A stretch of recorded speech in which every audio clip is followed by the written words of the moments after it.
Di tengah dataran subur Jawa Tengah, berdiri sebuah keajaiban kuno yang telah melewati gempa, peperangan, dan waktu. Inilah Candi Prambanan, kompleks candi Hindu terbesar di Indonesia, dan salah satu warisan budaya dunia yang paling memesona.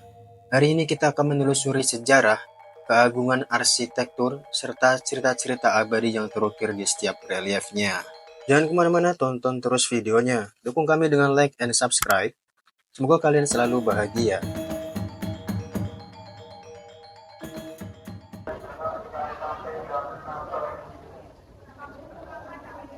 Hai guys, hari ini kita akan keliling Candi Prambanan. Jadi mulai dari pintu masuk sampai nanti ke bagian paling ujung kompleks ya.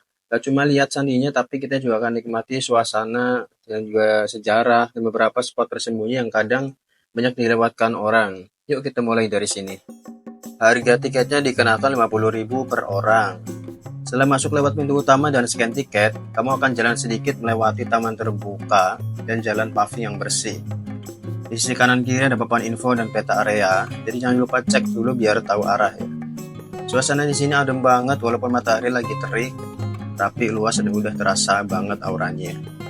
Di dalam kompleks Candi Prambanan sendiri itu sebenarnya ada beberapa candi ya, seperti Candi Lumbung, Kubra, dan Candi Sewu. Kalau kalian punya banyak waktu, bisa banget pakai shuttle, jadi keliling nanti ke sana ke beberapa candi di sini ya. Sambil menikmati keindahan Candi Prambanan, kalian bisa langsung cetak momen seru di sini. Ada banyak jasa cetak foto instan yang tersedia di area wisata. Tinggal ambil gambar, pilih desain mika yang keren, dan dalam hitungan menit foto kenangan kamu sudah bisa dibawa pulang. Harganya sih murah, mulai dari belasan ribu rupiah aja. Cocok buat kalian yang pengen oleh-oleh foto langsung dicetak dari sini ya, atau berpajangan di rumah juga bisa. Bagi kalian yang pengen ditemenin guide, bisa banget. Itu harganya 150.000 untuk durasi maksimal 1 jam. Cocok untuk tur singkat keliling kompleks utama. Kalau untuk turis asing sih lebih mahal, sekitaran 200-300.000. Atau sebelum masuk, kalian bisa ke museum mini terlebih dahulu yang ada di loket masuk tadi. Di sana bisa mempelajari sejarah Candi Prambanan. Kalau kalian perhatikan dari kejauhan, Candi Prambanan ini udah kelihatan menjulang tinggi. Itu karena Candi Siwa, candi utama di tengah, itu tingginya sampai 47 meter. Sekarang kita udah sampai di halaman utama Candi Prambanan. Kompleks ini terdiri dari 3 candi utama, yaitu Candi Siwa yang di tengah, Candi Brahma di selatan, dan Candi Wisnu di utara. Ketiganya mewakili Trimurti dalam ajaran Hindu, yaitu pencipta, pemelihara, dan pelebur. Tips kalau kalian datang ke sini itu pagi atau sore, karena kalau siang harus pakai topi paling enggak ya, karena panas banget guys. Setiap candi utama punya candi pendamping. Candi Nandi misalnya adalah kendaraan Dewa Siwa, Candi Angsa untuk Brahma, dan Garuda untuk Wisnu. Di sekeliling candi utama ada ratusan candi kecil bernama Candi Perwara. Katanya sih semula 240 candi ya, tapi legenda menyebutnya jumlahnya 1000 karena kutukan Bandung Bondowoso. Lanjut kita akan ke Candi Siwa. Candi Siwa ini cukup menantang, anak tangganya lumayan tinggi dan sempit, dan candi ini paling ramai dikunjungi ya. Tapi begitu sampai di dalam kita akan melihat arca Siwa Mahadewa yang sangat ikonik. Di ruangan lain Candi Siwa juga ada arca Durga Mahisasura Mardini yang dipercaya sebagai representasi Roro Jonggrang. Dari sinilah legenda Roro Jonggrang berasal. Bandung Bondowoso itu jatuh cinta pada Roro Jonggrang, tapi sang putri menolak dengan syarat yang mustahil, membangun 1000 candi dalam semalam. Saat hampir selesai, Roro menggagalkan usahanya karena marah. Bandung Bondowoso mengutuknya jadi arca ke-1000. Ini kita mau turun pelan-pelan karena lagi rame banget. Kita mau coba ke ruangan lain di candi ini. Di sepanjang dinding luar terdapat relief kisah Ramayana, sebuah epos legendaris dari India. Ini semacam kitab visual yang dibaca searah jarum jam. Jadi kita mau menuju ke bilik selatan dari Candi Siwa. Di sini ada arca Agastya, ditempatkan di bilik selatan. Jadi merupakan guru dari Dewa Siwa tadi guys. Sosoknya digambarkan berjenggot panjang, membawa tasbih dan kendi. Setiap panel menggambarkan adegan demi adegan, mulai dari penculikan Dewi Sinta oleh Rahwana hingga pertempuran epik antara Rama dan pasukan Kera melawan kejahatan. Di ruang barat Candi Siwa ada Dewa Ganesha, sosok berkepala gajah yang dikenal sebagai dewa ilmu pengetahuan. Di depan sini ada Candi Nandi sebagai pendamping Siwa. Itu adalah kendaraan Dewa Siwa.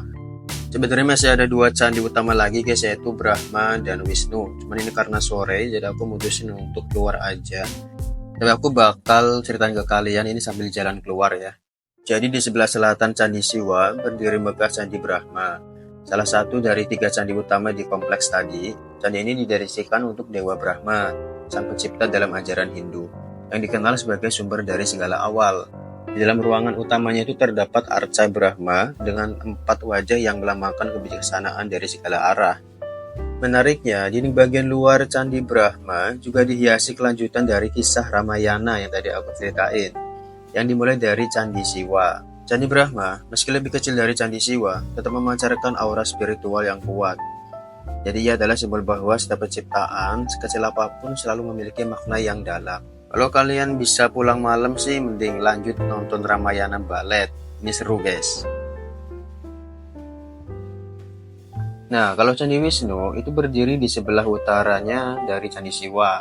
Salah satu dari 3 candi utama di kompleks Prambanan tadi. Candi Wisnu didedikasikan untuk Dewa Wisnu, sang pemelihara alam semesta dalam ajaran Hindu.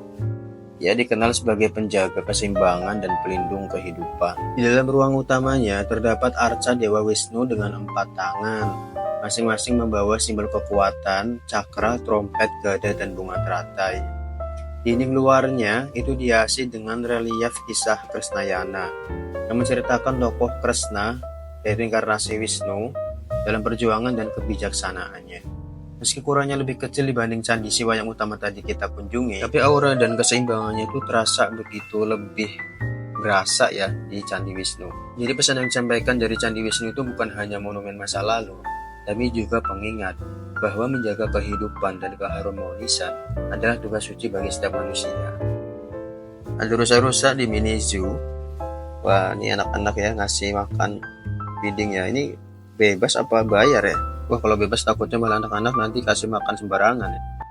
Oke guys, akhirnya kita sampai di pintu keluar setelah jalan kaki lumayan jauh. Di balik pintu keluar ini kita meninggalkan keagungan Candi Prambanan, tapi tidak dengan tangan kosong.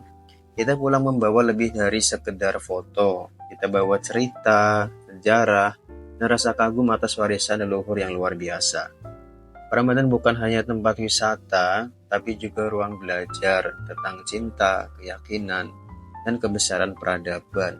Sampai jumpa lagi, Prambanan. Semoga jejak langkah hari ini jadi kenangan yang selalu hidup di hati. Sebelum benar-benar pulang, jangan lupa mampir ke pasar oleh-oleh yang ada di area pintu keluar Candi Prambanan nih guys. Di sini banyak banget pilihan cenderamata, mulai dari kaos, gantungan kunci, miniatur candi, sampai kerajinan tangan khas Jawa. Dan itulah perjalanan kita hari ini. Terima kasih sudah menonton. Dukung kami dengan like, comment, share, and subscribe. Stay happy!